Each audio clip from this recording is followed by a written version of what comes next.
Solo Leveling, capítulo 7. Para cobrir as 4 direções cardeais, um mínimo de 4 pessoas era necessário. Jinvoo, Ju-He, Sr. Song e Sr. Qin. Se ainda mais uma pessoa saísse entre os 4 restantes, uma lacuna se abriria em sua cobertura.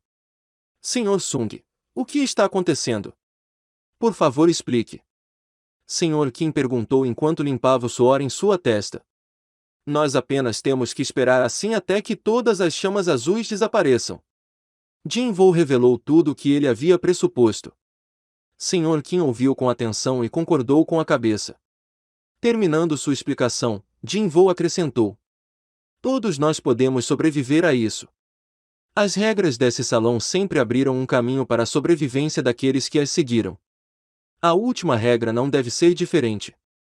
Enquanto eles acreditassem um no outro, todos poderiam sair sem se machucarem. Esta foi a conclusão de Jinvoo. Os pensamentos do Sr. Qin eram diferentes. Ele perguntou depois de hesitar: Sr. Sung, você pode estar certo nisso tudo, mas não existe a possibilidade da porta fechar assim que o contador chegar ao fim. Jinvoo não pôde respondê-lo. Embora sua teoria tenha sido criada a partir dos múltiplos julgamentos e das evidências observadas até agora, não era 100% garantido de que ele estava correto. E o Sr. Qin precisava de uma garantia. Para ele, a certeza de sua própria sobrevivência superava a sobrevivência incerta de todo o grupo. Eu sinto muito. Eu não acho que posso fazer isso. Ajusi. Eu sinto muito. E com isso, Sr. Qin saiu do altar. Ignorando a voz de Jinvoo, ele correu em direção à porta.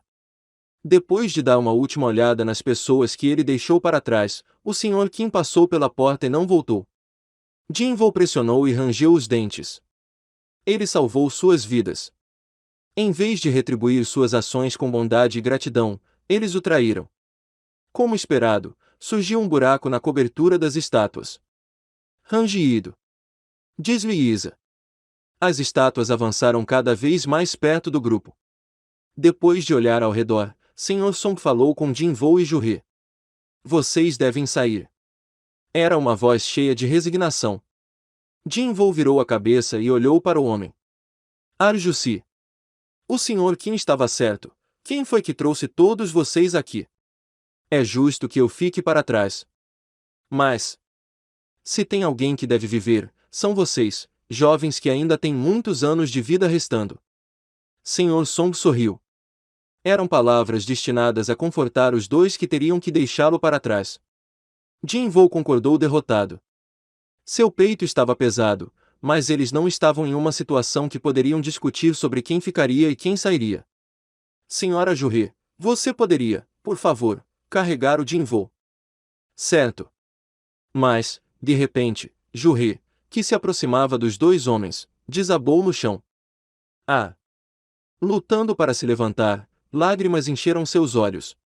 Eu não consigo mexer minhas pernas. As expressões de Jinvoo e do Sr. Song se escureceram. Ela não estava em bom estado. Seus lábios ficaram azuis, e todo o seu corpo estava sofrendo leves espasmos. Era o efeito colateral do uso excessivo de mana até quase zerá-la, o que se agravou em seu estado exaustivo. Só porque ela tentou curar a minha perna. Jinvoo lutou para falar enquanto a culpa pesava em seu peito. Mas esse não era uma hora que poderiam perder tempo assim. Rangido. Desliza. As estátuas continuavam a se mover em direção ao centro do salão. Jinvoo se afastou dos braços do Sr. Song e desabou no chão do altar. Os olhos do Sr. Song se arregalaram. Você! Jinvoo falou com ele com um olhar determinado. Ajusi, por favor, pegue Ju-He e saia daqui. Eu já disse, eu vou ficar. Então quem vai carregar a Ju-He? Jinvoo não conseguia andar sozinho. Era impossível para ele carregar Ju-He, que também estava incapacitada, para a porta. Mas é claro. Havia a opção de deixá-la para trás. Mas ela era alguém que salvou sua vida inúmeras vezes antes. E até mesmo seu estado atual era devido a gastar toda a sua mana nos esforços para curá-lo. Ele odiava o pensamento de carregar a culpa de deixar essa pessoa para trás pelo resto de sua vida. Não temos tempo. Por favor, vá. Sr. Song pegou Ju-He com uma expressão pesada. Ju-He chorou e balançou a cabeça em negação. Não, nós não podemos. Jin-Woo, você pode sair, eu ficarei para trás. Eu prometi te pagar um jantar, certo? Jin-Woo tirou o núcleo mágico de Hanki do bolso e colocou na mão de Ju-He. Vá em frente primeiro e coma com isso. Eu irei pegar o troco mais tarde. Ju-He ficou nervosa com seu sorriso. Como você pode brincar até em um momento como esse? Jin-Woo acenou para o Sr. Song, que bateu na nuca de Ju-He, derrubando-a. Sr. Song a colocou por cima do ombro direito. Eu sinto muito. É minha decisão. Sr. Song inclinou a cabeça em direção a Jin-Woo e desceu do altar com Ju-He. As estátuas aproximavam-se rapidamente do altar. Sentando-se, Jin-Woo respirou fundo. Percebendo a espada que o Sr. Qin deixou para trás, ele estendeu a mão e agarrou-a. Já que é assim, vou levar pelo menos um de vocês comigo. Virando-se, viu o Sr. Song e Ju-He passarem em segurança pelas portas abertas. Graças a Deus, eu sou o único que vai morrer agora. Não foi um sentimento gerado por algum nobre sacrifício próprio. Apenas uma questão de cálculos simples. Mesmo que ele saísse de alguma forma, ele teria que viver o resto de sua vida como um aleijado. Esqueça sobre ser um caçador, não seria possível que ele vivesse uma vida normal. Sem talentos especiais ou habilidades aprendidas, ele não via uma vida feliz pela frente. Então tem as contas médicas da mãe, e as despesas com a faculdade da Jinha. Já que não tinha como conseguir ajudá-la com sua condição, ele missou em pelo menos ajudá-los com sua morte. Vamos ver, a compensação pela morte durante um raid era 300 milhões de won para a família sobrevivente. Ou foram 400 milhões. Em comparação com a vida sem valor de um caçador de rank, e seria uma compensação bastante generosa. Rangido. Desliza. Asterisco para asterisco. Eles estavam aqui. A primeira estátua a chegar deu um passo em direção ao altar. Jin-Woo olhou para ela e ergueu a espada. Venha. Mas o primeiro ataque veio de trás. Asterisco apunhalada asterisco. A lança que perfurou suas costas agora se projetava para fora de seu peito. Tosse. Jin-Woo vomitou uma grande quantidade de sangue. A dor tirou seus sentidos rapidamente. Se o lugar em que ele foi esfaqueado fosse um pouco mais alto, teria perfurado seu coração. As palavras de Ju-He de antes passaram pela mente dele. Uvoaak! A estátua levantou sua lança, e com ela, Jin-Woo. Ainda espetado na arma, Jin-Woo se viu suspenso no ar. Como ele agitou as pernas em dor, a estátua bateu em direção ao chão. Bang! Quebra, quebra, quebra.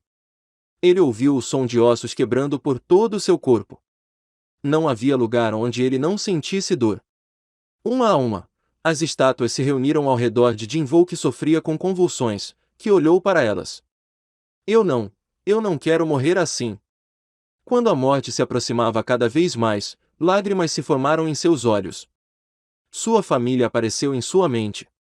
Ju-He, que se preocupou com ele até o último minuto, também apareceu em sua mente. Eu não quero morrer. Para morrer em uma idade tão jovem como a de 24 anos. Passo. Uma estátua empunhando uma espada foi até ele com um rosto inexpressivo. Mesmo enquanto todo o seu corpo tremia, Jin-Woo não desviou o olhar. Finalmente, a espada erguida da estátua balançou em sua direção. Só mais uma, se eu tivesse mais uma chance. Os olhos de Jin-Woo se arregalaram com a espada caindo. Foi nesse momento. Tic-tic-tic-tic-tic-tic-tic-tic-tic. Como se alguém tivesse pressionado o botão de pause em um vídeo, a espada caindo parou diante de seus olhos. Não, não parou. Diminuiu a velocidade, quase como se estivesse parado. Milímetro por milímetro, a espada definitivamente ainda estava caindo sobre ele. O quê? Ele não conseguiu esconder sua surpresa. Então, uma voz feminina que ele nunca ouvirá antes em sua vida ressoou em sua cabeça. Você cumpriu todas as condições da quest secreta, a coragem do fraco. Quest secreta. Cumpriu todas as condições.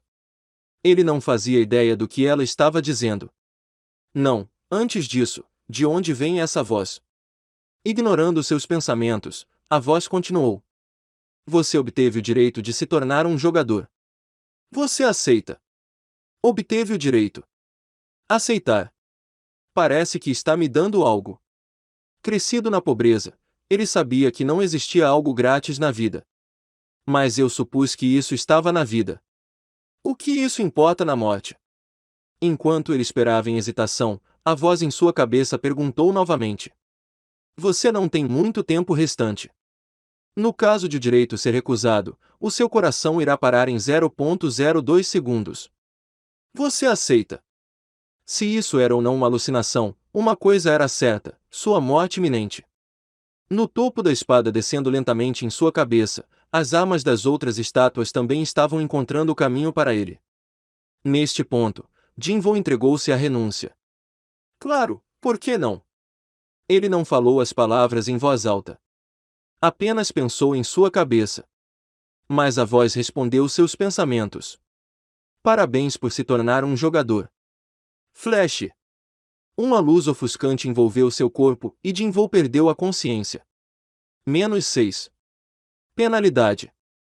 Ele abriu os olhos.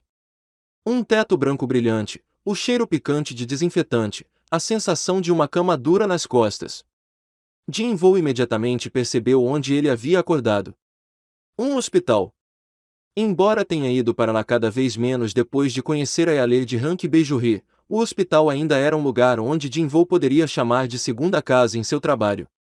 Afinal, havia rumores de que havia uma sala reservada apenas para ele aqui. Jinvoo sentou-se direito. Colocando a mão no peito, ele sentiu a batida regular de seu coração. Eu estou vivo. Não apenas vivo, seu corpo inteiro se sentia mais leve que o normal. Comparado ao peso que sentia quando normalmente abria os olhos aqui, algo estava diferente. Era como se ele acordasse depois de um bom descanso em sua própria casa. O que? Quando ele se lembrou da cena antes de desmaiar, foi uma ocorrência impensável.